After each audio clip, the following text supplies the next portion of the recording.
Hi, my name is Guraya, and I'm currently a third-year electrical engineering student at the Lassonde School of Engineering. In the EECS3612 course, I learned the applications and analysis of physical, biological, and chemical sensors.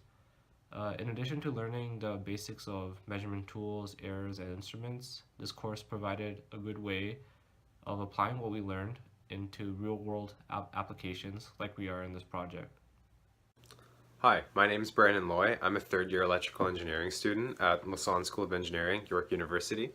And in EECS 3612, I learned the basics of measurement and instrumentation, and I learned how to apply the skills I have learned to solve real-world problems.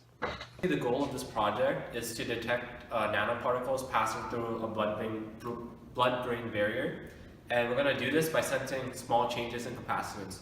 So what we have in this experiment is a capacitive to digital converter, as well as an analog multiplexer. This is the analog multiplexer. This is the capacitive to digital converter sensor we're using. And what we're going to do is we're going to have multiple channels on an electrode, which is here. And we're going to be using the analog multiplexer to switch between these electrodes.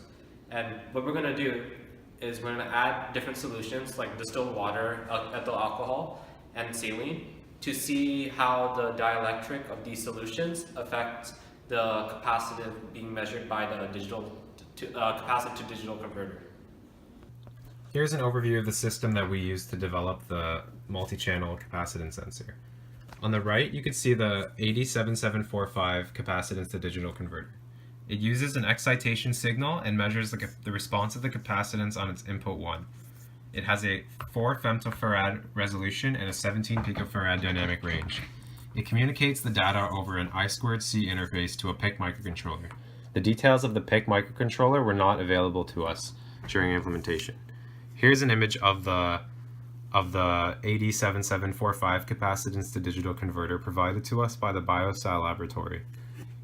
Here you can see the 807745 capacitance to digital converter and the PIC microcontroller. Our system used a ATtiny85 microcontroller to switch the inputs of an analog multiplexer. It used a 5-volt logic, so the logic had to be converted down to 2.3 volts. So here's an image of our system.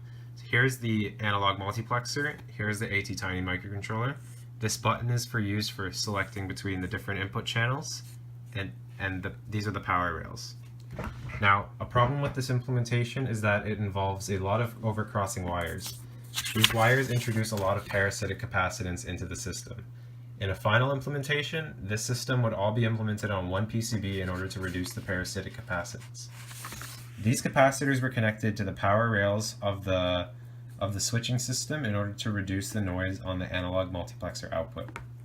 We're going to demonstrate the change of capacitance due to adding ethyl alcohol to the electrode, and we're also going to demonstrate switching channels with our board.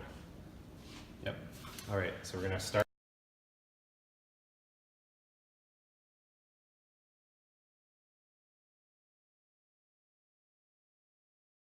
All right, so when we're on channel 1, we wait till 10 seconds in, we add the solution, you can see a change in capacitance. Here at 20 seconds in, we switch the channel, and then at 30 seconds we add the solution, you can see there's a small change in capacitance there.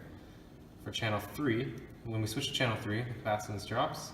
This is before we add the solution. Then at 50 seconds we add the solution, huge change in capacitance. Then at 60 seconds, which is right here, we change the channel. And then at 70 seconds we add the solution, you can see a small change in capacitance there. At the current stage of the project, we are not yet ready to measure the capacitance due to the iron nanoparticles. This is because the electrode switch system's capacitance, before adding any solutions, was already beyond the dynamic range of the 807745. In order to reduce the capacitance of the switch electrode system so that it is in the dynamic range of the 807745, discrete capacitors were added in series. The overall relationship did not follow the expected relationship for series capacitors, and consequently quantification or even estimation of the actual capacitance change is not possible with the current system. The current system shows, however, that a multi-channel system can reasonably be created from the single channel system.